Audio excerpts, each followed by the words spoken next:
Hey everyone, Matt from Stronger You Personal Training here, and today we're going through what makes an effective warm-up and things you want to avoid that are either counterproductive or just a waste of time. So 3 main points we're going to roll through today. First one being bringing up body temperature. So just the same way as you'd warm up a car to get the best performance out of it before taking it on a racetrack, you want to warm your body up before you go and put it through a hard workout. It's going to help reduce chance of injury a little bit by just bringing up tissue temperatures. As an example, you're not going to go pull a 10 rep max on a deadlift without warming up. Just seems like a bad idea. It's because it is. You want to bring up core temperature for that, right? Additionally, it just gives you a little bit of time to mentally get into the workout a little bit. So this gets covered a lot with the other components we go through in our warm-up. We'll cover in just a moment. But quite often you'll see people just running for 10 minutes on a treadmill or doing rower or skip rope or whatnot.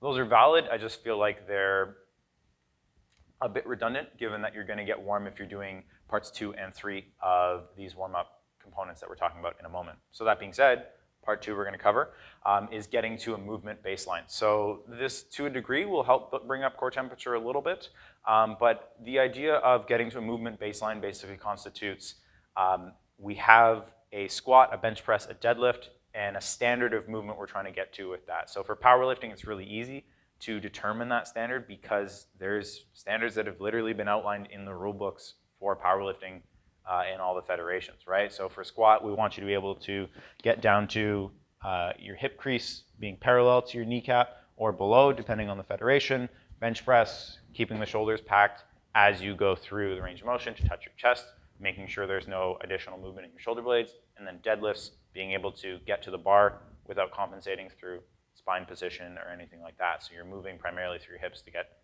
to the bar on the ground. So taking those standards and keeping them in mind, we want to take a look at where are you now, point A, and how do we get there, right? What's our process or what are the exercises that we're going to use? So we'll take 2 examples with this.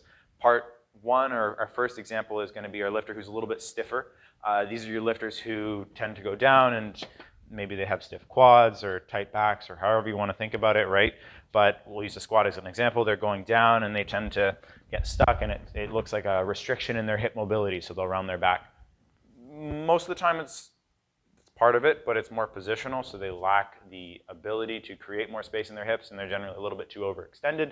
They lack the core control and pelvic position awareness to keep stable enough to go through a full range of motion squat, but we've covered those in different videos. Take a look at our tech corner for high bar squats or the PRI principles applied to powerlifting. I'll link those both below. So with that individual who's a little bit stiffer, we want to work on repositioning a little bit more, loosening up the hip capsule to a degree, and restoring more mobility, right? So a little bit less tension focused, a little bit more rehabilitative to a degree, and we're trying to build up. So common exercises we'll see for lifters like that would be things like a 90-90 hip lift, all fours belly lifts, or even quadruped rock backs where you're just going hands and knees and rocking through, right? Pretty low level drills, but they're going to help get you to a baseline, right? Our second lifter is on the other end of the spectrum. They're generally a little bit more flexible. These are your people who have a history of yoga or who are just naturally pretty hypermobile, right? These lifters tend to have no problem getting into the end ranges of motion that they're going to on the power lifts. So in their squats, they can go down and they could just camp out here all day. It's not really a problem for them, right? But they struggle with creating enough tension to stabilize the movement effectively. So that same person might be able to go through a squat unloaded and go through the range of motion pretty easily. But then when you load them up with a barbell, for example, they'll struggle with overextending or doing something like a stripper squat where they go down and then as they come up, their spine angle changes a lot, right? Or their spinal position adjusts, right? In the power lifts, we're generally looking for a pretty rigid spine and keeping the pelvis locked to the rib cage. We don't want to see anything breaking off. So we generally want to see something a little bit more like that where there's stiffness all the way through. Same kind of idea with deadlifts and bench press. These same lifters, you'll see they'll kind of squirm around as they bench, where they'll bench like that or they'll overtuck their elbows. And then deadlifts, quite often we'll see them move a lot through their spines, even though they have the range of motion in their hips. So for these kinds of lifters, we want to work more on stiffening and adding tension to the equation. It can be as simple as things like goblet squats or isometrics, right?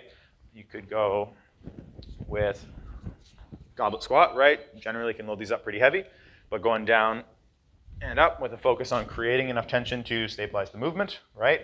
You can do same kind of idea with bench presses and deadlifts by adding a little bit of tempo. So for example, going into that bench press example, you could train a variety of positions in the bench press to help keep the shoulders stacked. So the lifter for your hypermobile, or your warm up for your hypermobile lifter, could be a bunch of reps with the bar for bench, and they pack their shoulders down, go down halfway, hold, make sure the shoulders are packed, go all the way down, make sure the shoulders are packed,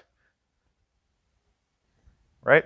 And from the outside, doesn't look like that much, but internally there's a lot of force being created with the goal being tension. Tension work never really looks super intense unless you look at the face that the person is making, but otherwise it's a lot of work being put in, even though the weights on the bar might not be that high. And then from there, you can quite simply go into your regular warm-ups, right? You're not that far off, you're already benching anyways, but starting with the idea of getting to the amount of stiffness and the technique and coordination that you need in order to get to your baseline. Last piece we're going to go through, and it kind of ties in a little bit to what we were talking about a moment ago with our hypermobile lifters, is skill practice. So the biggest piece I see lifters give up in terms of wasted time in their workouts is not treating their warm-ups as part of their workout. They use it as a way to kind of get to the workout instead of working out when they're doing the warm-up. So what I mean by that is you'll see lifters and they'll start warming up with their squat, for example, and they're warming up to 4 plates on a squat, so 405, and they'll do some sets with the bar and it's okay, and they feel like their hips are kind of stiff, and they'll do some sets with the plate and it's all right, and their form looks one way, and then they'll do some sets with 185 and 225, 2.5 plates, 3 plates, all the way up to 3.5 plates and then 4 plates. And every set kind of looks a little bit different. And sometimes the lifter's aware of it. They're like, oh, I need to work on my form and it'll feel better later in the workout as I get more sets in. But then they get to their top set at 4 plates, for example, and they'll do the set and it was okay, but they felt like, my hips are still a little tight. I wasn't quite on the ball. I didn't get the most out of that set. And so now they've gone and wasted that set, right? A much better way to do that, in my opinion, is spend time in your warm-ups working on developing your technique to the point where you can do a set at each weight and build up to an effective top set. But your workout, if you're trying to develop your technique or you're feeling a little off one day, might be some sets with the bar until the bar feels good. And then you're going to do some sets with a plate until you feel like your technique is just as solid as it was with the bar. Then you're going to do some sets with a plate and a half until it felt just as solid as your sets with a bar and a plate, and so on, and you're adding weight. And it might be that you can do good sets up until 315, and then you start to crumple a little bit. So maybe you have to do an extra set or two at 315 to build up that technique and get it consistent. But what this does, it takes maybe 5 extra minutes at the start of your workout initially when you're doing it, but it gets you to the point where by the time you get to your top set, you're not fiddling around with anything, your technique is solid, and there's something to change. You can focus on lifting the weight and focus on performing as opposed to making these fine-tuning adjustments, which when you're trying to perform at a high level is not where your focus should be at. So there's our 3 main points that I want to outline with creating effective warm-ups. Bring up your core temperature, get to a movement baseline, and have skill practice. So make sure you're treating your warm-ups seriously enough that you can create a good performance on your top sets instead of making micro adjustments and trying to fidget around with things too much. That's all the content I've got for you guys today. Last piece I wanted to highlight is we've got a great Facebook group. I'll link it in the description below or in the bio on Instagram. It goes over, it's called Starting Powerlifting, and it covers a wide variety of information around powerlifting. There's articles posted there and videos posted like this throughout the week, which cover anything powerlifting related or strength training related, from form, technique, mindset, a lot of the kind of content you'll see here, as well as other articles. And then beginner, intermediate, and advanced lifters all posting videos for help with their form and getting feedback to help improve their general lifting as they go on through their journey. If you're interested in that, like I said, click the link in the bio or the description below, and we'll see you there. Thanks. Have a great week. See you next time.